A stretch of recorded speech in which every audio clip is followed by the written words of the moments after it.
Czajnikowy.pl. Dobra herbata. W Czajnikowy.pl parzyliśmy już przeróżne rzeczy, ale nigdy nie zdarzyła nam się jeszcze okazja zrobić naparu z kamieni. A właśnie to jest tematem dzisiejszego filmu. Herbata na bazie bursztynu. Herbatka właściwie, bo jest to napar z kamienia, więc coś zupełnie nietypowego. Jesteśmy dlatego u źródeł bursztynu bałtyckiego. Jest to coś, co bardzo dobrze się wkomponowuje w tą porę roku, ponieważ taka herbatka bursztynowa bardzo dobrze wzmacnia odporność i jest bardzo przez nas polecana jesienią.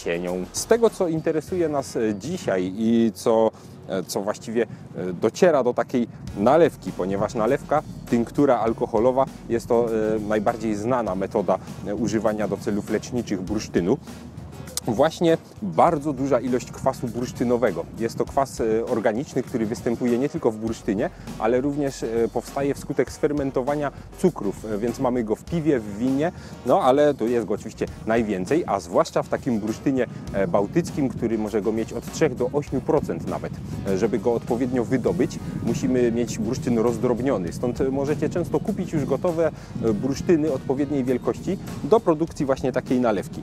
Ten bursztyn zalewa się czystym spirytusem i pozostawia na jakieś 2 tygodnie. Później już jest gotowy do aplikowania, a aplikuje się go na różne sposoby. Można go właśnie domieszać do herbaty, można go pić na cukrze, czy właściwie tak zjadać na łyżce z cukrem, albo można go używać zewnętrznie, wcierać. Okazuje się, że bursztyn działa przeciwbólowo, dobrze działa na bóle migrenowe wtarty w czoło, działa na bóle reumatyczne wtarty w okolicach kręgosłupa.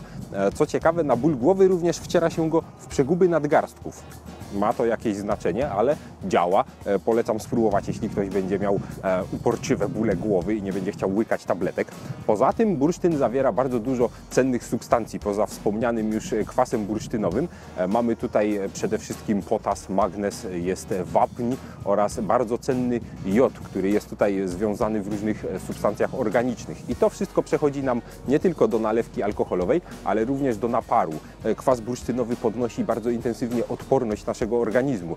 Działa dobrze na cały układ pokarmowy wypity, no i oczywiście poprawia pracę układu krwionośnego, działa przeciwzawałowo, no i również dobrze wpływa na układ nerwowy, poprawia pracę mózgu, ale przede wszystkim odporność to jest to, co przede wszystkim staramy się wyciągnąć z bursztynu, czyli jesienią najczęściej pojawia się gdzieś w menu u wielu osób taka nalewka bursztynowa. Aby przygotować herbatę z bursztynu, potrzebujemy oczywiście zagrzaną wodę, więc zaczynamy, niech się już grzeje.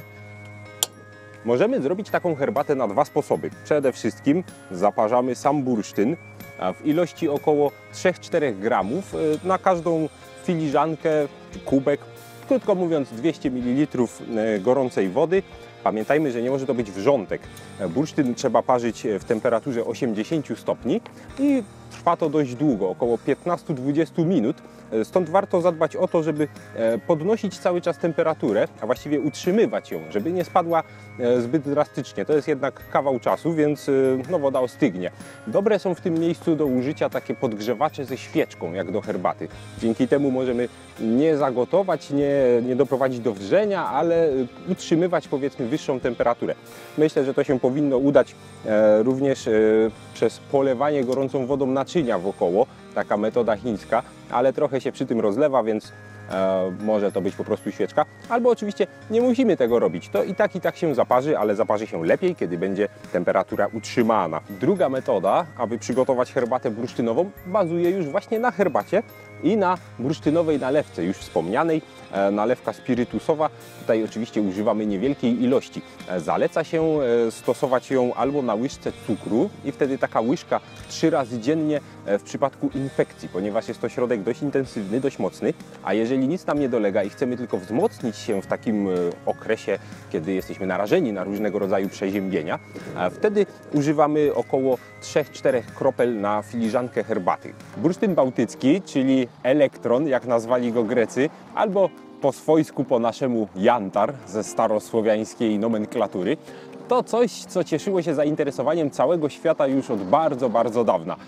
Już starożytni Rzymianie wybierali się w dalekie podróże po to, żeby pozyskać właśnie bursztyn z nad Bałtyku, ponieważ bursztyn występuje w różnych częściach świata, ale ten nasz tutejszy jest najbardziej ceniony, najładniejszy, no i oczywiście najbardziej zdrowotny.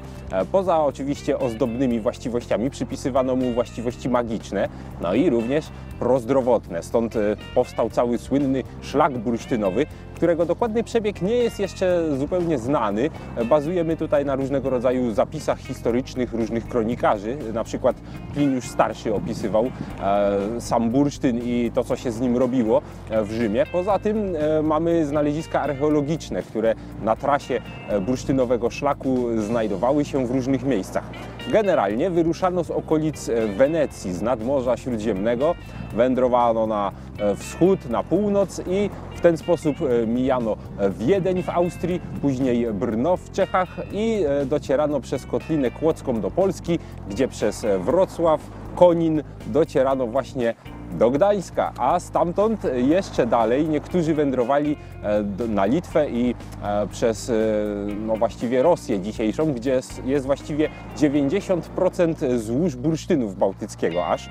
Bardzo bogate złoża są również właśnie na Litwie, ale ten nasz tutaj był po pierwsze bliżej, a po drugie handlowali nim również Celtowie, co było ciekawe, ponieważ oni no tak zauważyli, że dobrym pomysłem i interesem byłoby właśnie dostarczanie Rzymianom bursztynu gdzieś na ich trasie, żeby nie musieli wędrować aż nad Bałtyk, żeby mogli go kupić oczywiście z marżą gdzieś wcześniej. Stąd Celtowie zajmowali się powszechnie handlem bursztynem właśnie bałtyckim z Rzymianami w różnych częściach całego tego bursztynowego szlaku. Niemniej karawany docierały aż na koniec, no i trwało to długie lata.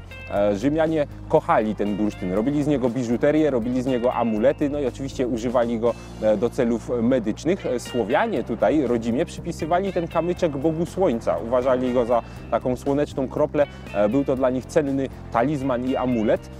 Mamy napar czarnej herbaty z dodatkiem nalewki bursztynowej i napar samego bursztynu. Zapach jest specyficzny, nieco żywiczny, troszeczkę przypomina kadzidło. W smaku powinno się doszukać powiedzmy nawet orzeszków piniowych. Sprawdźmy.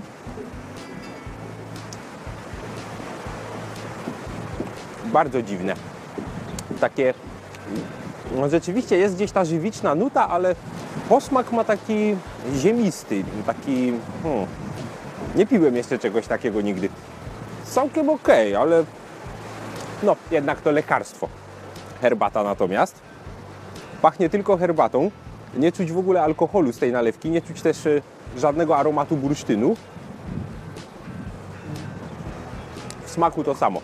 Jest tego tak niewielka ilość, że śmiało możemy po tym prowadzić samochód. No i oczywiście nie zaburzy to smaku naszej ulubionej herbaty. Kiedy dodamy do tego jeszcze cytryny, czy miodu, czy co tam lubimy jesienią dodawać do swojej ulubionej czarnej herbaty, zupełnie nie poczujemy, że dla zdrowia jest tutaj właśnie dodatek nalewki bursztynowej. Polecam serdecznie dla zdrowia, dla wzmocnienia, dla odporności, dla wszystkich, którzy czują się niepewnie przy tej pogodzie. To tyle. Dziękuję bardzo i do zobaczenia na czajnikowy.pl.